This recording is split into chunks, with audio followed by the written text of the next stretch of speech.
Bienvenue dans les lectures de Sissi, l'espace où la romance fait battre les cœurs plus forts et où le développement personnel nous invite à grandir, à nous transformer et à devenir la meilleure version de nous-mêmes. Je suis Sissi, passionnée de livres, de belles histoires et d'émotions vraies. Ici, on ne lit pas juste des livres, on les vit, on les ressent et on les partage.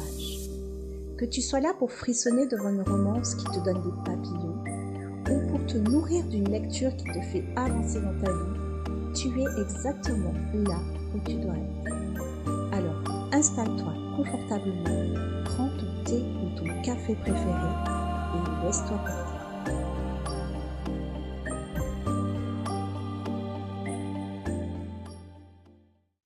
Il y a des séries qui vous habitent longtemps après la dernière page. Des univers dans lesquels vous avez pris vos habitudes sans même vous en rendre compte. Des personnages que vous avez aimés comme des amis. Une famille dont vous avez fait partie depuis les premières lignes sans jamais qu'on vous le demande. Chestnut Springs est de celle-là. Bienvenue dans les lectures de Sissi. Je suis Sissi et aujourd'hui on vit ensemble la fin d'une aventure. L'épisode 2 de ma grande chronique de la série Chestnut Springs d'Elsie Silver. Une saga en 5 tomes qui a enflammé la communauté BookTok mondiale avec plus de 10 millions d'exemplaires vendus et qui m'a, tome après tome, fait rire, sourire, frémir et parfois tiquer aussi. Parce que l'honnêteté, c'est le principe de base ici. Si vous n'avez pas encore écouté l'épisode 1, je vous conseille vraiment de commencer par là. J'y chronique les tomes 1 et 2, Flawless avec Rhett et Summer et Heartless avec Cade et Willa. Et bien sûr, la découverte de cet univers de ranch, de rodéo et de petites villes canadiennes perdues dans les Rocheuses qui m'a totalement transportée. Allez l'écouter puis revenez ici. Aujourd'hui, on s'attaque à la deuxième partie de l'aventure, le tome 3, Powerless, où on retrouve Jasper et Sloane, une histoire de retrouvailles entre deux âmes liées depuis l'enfance. Le tome 4, Reckless, où il y a Theo et Winter. Une surprise de taille qui rebat les cartes. Et le tome 5, Hopeless, où il y a Beau et Bailey. En fait, le grand final. 3 tomes, 3 couples très différents et un ressenti qui n'est pas homogène. Parce que ces histoires ne m'ont pas tout embarqué de la même façon. Et je vais vous dire exactement pourquoi. Avec sincérité, avec nuance et avec tout l'amour que j'ai pour cette famille Eaton dont je vais avoir du mal à faire le deuil. Allez, les bottes de cow-boy sont déjà aux pieds, c'est parti pour Chestnut Springs une dernière fois. Un rapide rappel pour ceux qui me rejoignent directement sur cet épisode. Elsie Silver est une autrice canadienne installée près de Vancouver, en Colombie-Britannique. Elle fait partie de ces voix qui ont littéralement explosé grâce à BookTok, la communauté TikTok des amoureux de romance. Et sa série Chestnut Springs est aujourd'hui l'une des sagas romances les plus vendues au monde, avec plus de 10 millions d'exemplaires.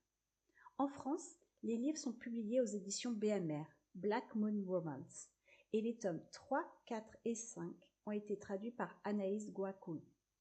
Un rappel sur la structure de la série. Chaque tome est une romance standalone, une histoire complète avec son propre couple. Mais tous les personnages se retrouvent d'un tome à l'autre. C'est ça la grande force de Chestnut Springs. On revient toujours dans la même famille, la même ville, avec les mêmes visages familiers. On retrouve les couples des tomes précédents, heureux et épanouis. On retrouve Harvey, le patriarche adorable. On retrouve cette atmosphère de petite ville canadienne chaleureuse où tout le monde se connaît. Et à chaque nouveau tome, on se sent chez soi. C'est précisément pour respecter cette richesse que j'ai choisi de vous faire 2 épisodes distincts pour cette chronique complète. 5 tomes dans un seul épisode, ce serait passé trop vite sur des histoires qui méritent vraiment qu'on s'y attarde. Et avant d'entrer dans le vif du sujet, une information qui ne gâchera rien. Netflix a acquis les droits d'adaptation de la série en série télévisée, avec Sean Levy à la production exécutive. Le même nom derrière Stranger Things. Un projet en développement que toute la communauté romance attend avec une impatience folle. Mais ça, c'était dans l'épisode 1. Aujourd'hui, on est là pour 3 tomes et on y va. Le tome 3, Powerless, Jasper et Sloane. Sloane aime Jasper depuis l'enfance, mais leur relation n'a jamais dépassé l'amitié. De son côté, Jasper, la star de hockey admirée de tous, membre adoptif de la famille Eaton, a toujours été là pour elle, toujours présent, toujours fiable, toujours en retrait aussi. Le jour du mariage de Sloane, quand tout s'effondre et que la cérémonie tourne au désastre, c'est Jasper qui accourt. Et pour lui, quelque chose avait changé depuis longtemps. Depuis l'instant précis où Sloane s'était fiancé à un autre, il avait commencé à voir son ami sous un tout autre jour. Ensemble, ils vont entreprendre un road trip qui va tout bouleverser. Des Rocheuses jusqu'aux grands espaces canadiens, ils vont se redécouvrir, faire remonter des sentiments enfouis depuis des années et apprendre à se voir vraiment, tels qu'ils sont, avec leurs blessures et leurs espoirs. Si la vie a exigé de Jasper froideur et distance envers ceux qui l'entourent, par protection et par nécessité, ce voyage va lui donner l'occasion de prouver qu'il est, depuis toujours, celui que Sloane mérite. Ce tome, je l'ai trouvé vraiment beau, touchant dans sa construction, doux dans sa progression et porteur d'une émotion très particulière, celle qui naît de retrouvailles entre deux âmes qui s'étaient perdues de vue. Parce que c'est au fond le cœur de cette histoire, deux personnes liées depuis l'enfance, qui se sont séparées à cause de la vie, des circonstances, des distances, et en particulier à cause du père de Sloane, un père contrôlant, dont l'emprise avait orienté la vie de sa fille vers un chemin qui n'était pas le sien. Un mariage programmé, une existence toute tracée qui aurait été tellement triste, tellement étrangère à ce qu'elle est vraiment au fond. Et c'est Jasper qui va lui tendre la main, l'aider à s'échapper de cette vie qui ne lui était pas destinée. Pas par un coup d'éclat spectaculaire, pas par un geste dramatique, par une présence douce, constante, profonde. Quelqu'un qui la voit vraiment, qui la reconnaît, qui sait exactement ce dont elle a besoin, même quand elle l'ignore elle-même. Et il y a quelque chose d'extraordinairement beau là-dedans, cette idée que l'amour de toute une vie attendait patiemment sous la surface d'une amitié profonde, pas cachée dans un secret ou un mensonge, juste en attente, retenue, et qui se révèle au moment où la vie les réunit enfin. Ce qui me touche aussi profondément dans la construction de ce tome, c'est la nature de leur lien quand les sentiments romantiques émergent. Ils ne tombent pas du ciel, ils reposent sur des années de confiance, de complicité, de connaissance mutuelle. Quand Jasper pose un geste d'attention pour Sloane, ce n'est pas une technique de séduction, c'est le prolongement naturel de tout ce qu'ils ont construit ensemble. Et ça change totalement la texture émotionnelle de la romance. Jasper est un personnage qu'Elsie Silver a construit avec beaucoup de soin. Ce côté renfermé, cette froideur apprise comme mécanisme de défense. On en comprend les origines, les blessures profondes derrière le masque, et son évolution lente et crédible vers quelqu'un capable d'aimer vraiment, de se montrer vulnérable, d'accepter d'être vu. C'est l'un des plus beaux arcs masculins de la série. Et Sloane, quelle évolution magnifique. Cette femme qui a passé sa vie entière à répondre aux attentes des autres, à son père en tête, qui se découvre enfin le droit d'être libre, d'être elle-même, de construire sa propre histoire. Sa métamorphose est progressive, touchante et terriblement inspirante. On la regarde s'épanouir et on veut l'applaudir. Le road trip comme dispositif narratif est très bien utilisé. Il sort le duo de leur cadre habituel, du regard du monde et leur permet de se redécouvrir dans les silences comme dans les échanges. Les meilleurs moments du livre sont dans ces instants de complicité, de vulnérabilité partagée et d'humour aussi. Parce que Elsie Silver dose très bien le léger et l'émotionnel. Ce n'est pas mon coup de cœur absolu de la série, mais comme les tomes 1 et 2, je l'ai beaucoup aimé. C'est une très belle romance, originale dans sa construction émotionnelle, ancrée dans cet univers canadien que j'affectionne de plus en plus. Et l'atmosphère de petite ville, la campagne, les grands espaces, tout ça reste magnifiquement présent.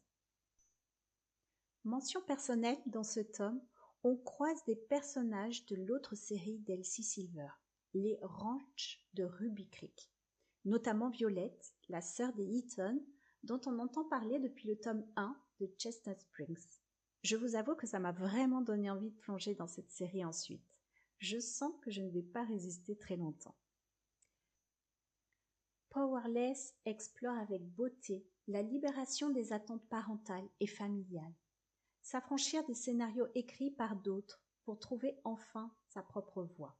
C'est un thème qui résonne profondément pour beaucoup d'entre nous. Combien de fois avons-nous suivi un chemin tracé par quelqu'un d'autre en pensant que c'était le nôtre? Et j'espère illustre quelque chose d'universel, la peur d'aimer quand on a été blessé. Ce réflexe de se fermer, de mettre de la distance, pour ne plus jamais être vulnérable. Et ce moment de courage, celui où l'on choisit de s'ouvrir malgré tout, est l'un des plus beaux gestes qu'un être humain puisse faire. Le tome 4, Reckless, Theo et Winter.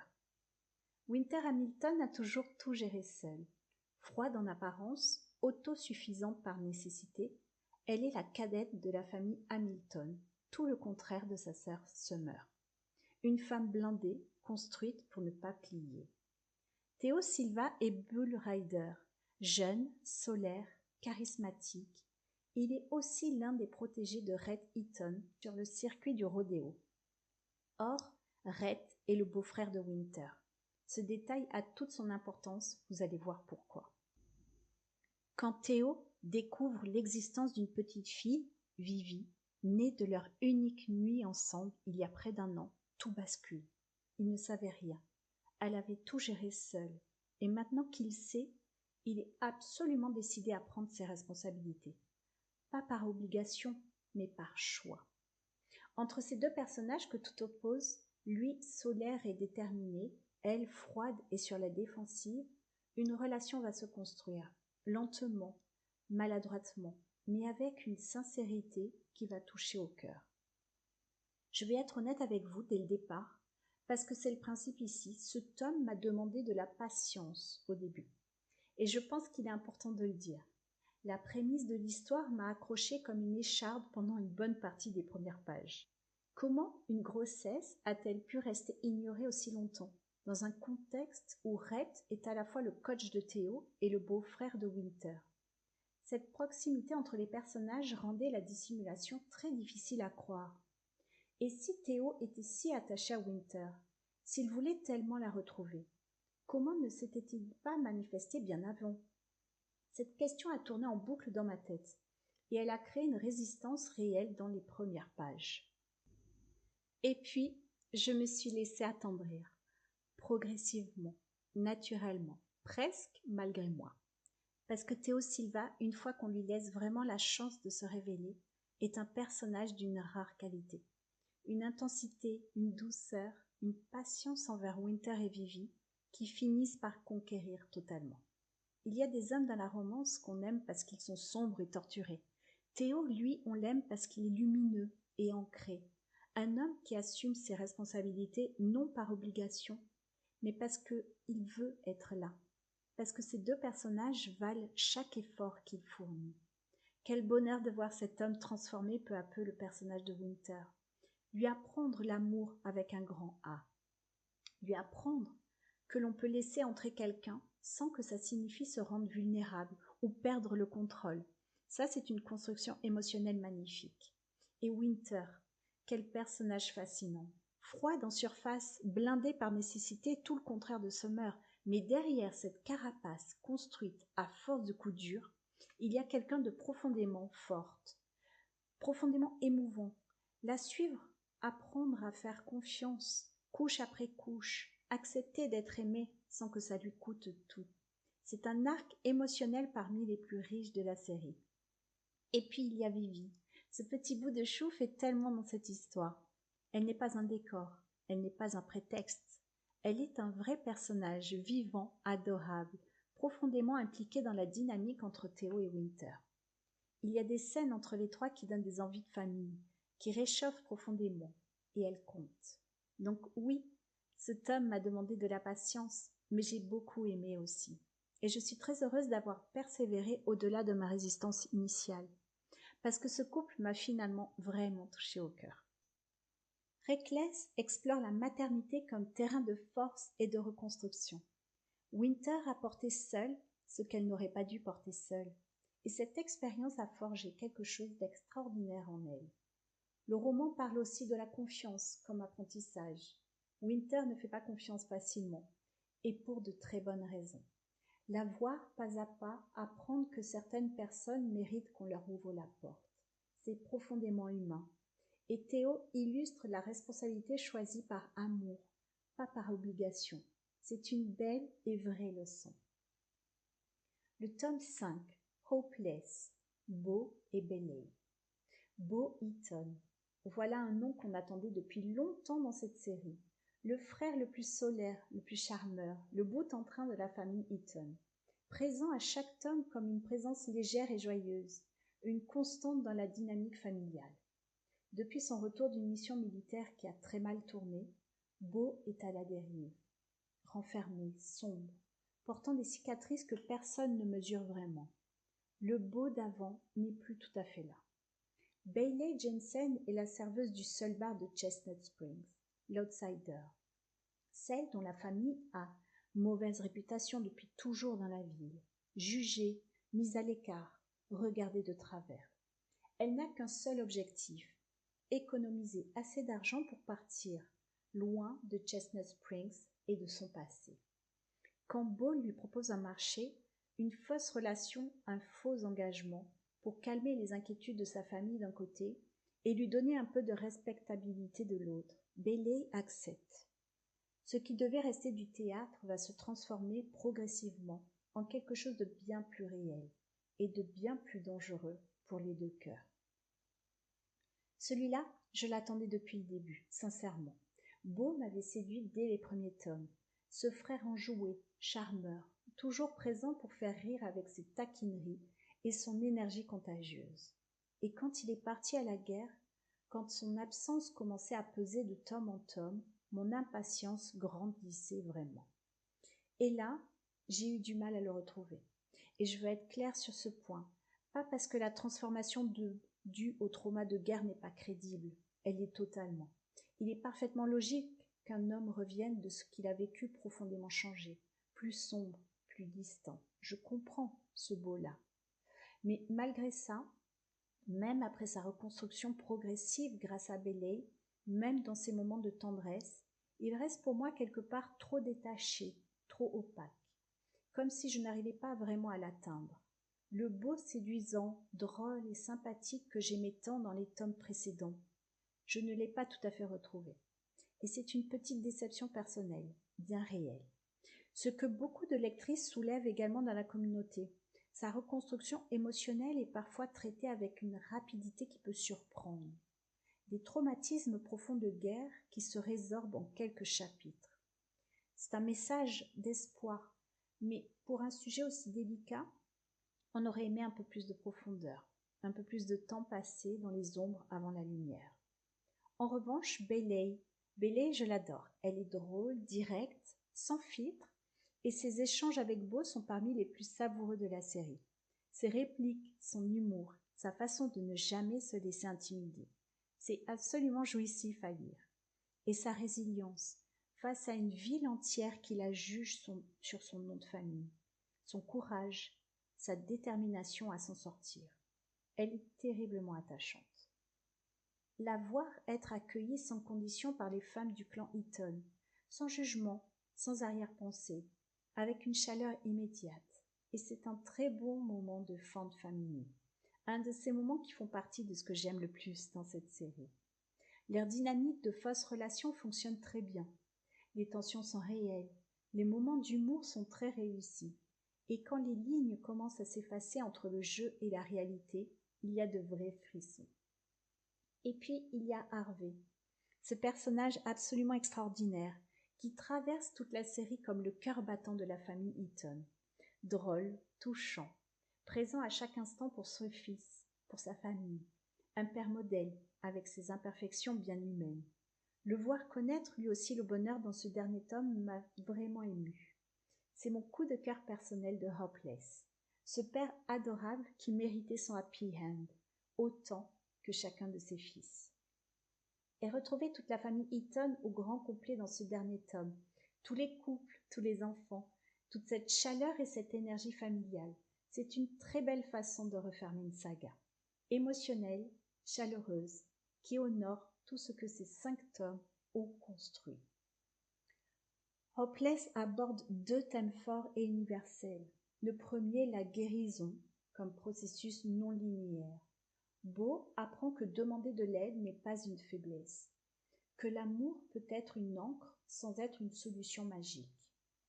Le second thème, c'est celui de l'identité, face au regard des autres. Bailey est enfermée dans une réputation qu'elle n'a pas choisie, celle de sa famille, de son nom. Et cette libération progressive, cette découverte qu'on n'est pas condamné par son histoire, qu'on choisit qui l'on devient, c'est un message puissant, profondément humain et qui résonne bien au-delà de la romance. Je ne lis jamais seule, ou plutôt, je lis toujours en dialogue avec la communauté. Et parce que c'est une partie fondamentale des lectures de Sissi, voici ce qui ressort sur les plateformes francophones pour ces 3 tomes. Pour Powerless, le tome 3, les avis sont très majoritairement positifs.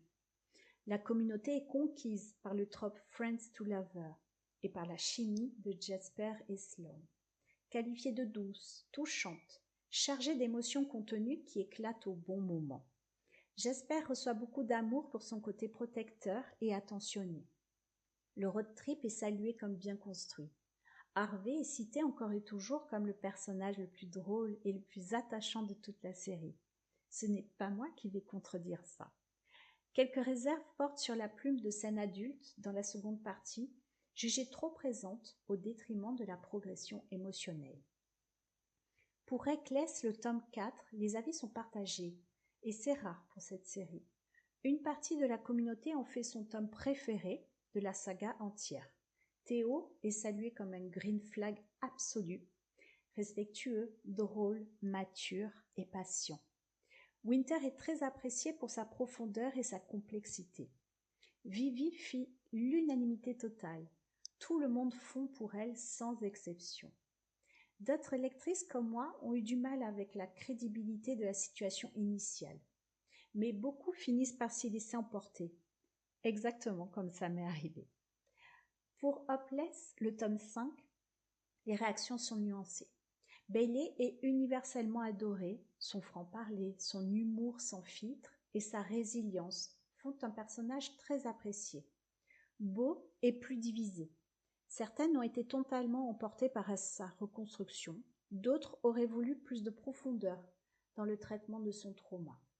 La conclusion de la série, retrouver toute la famille Eaton, provoque beaucoup d'émotions. Et Harvey, comme toujours, est unanimement adoré. Un commentaire trouvé sur Babelio m'a particulièrement touchée. Je quitte cette saga avec des larmes, mais aussi un immense sourire. Merci Issy Seaver pour ces personnages si vrais. Et c'est exactement ça.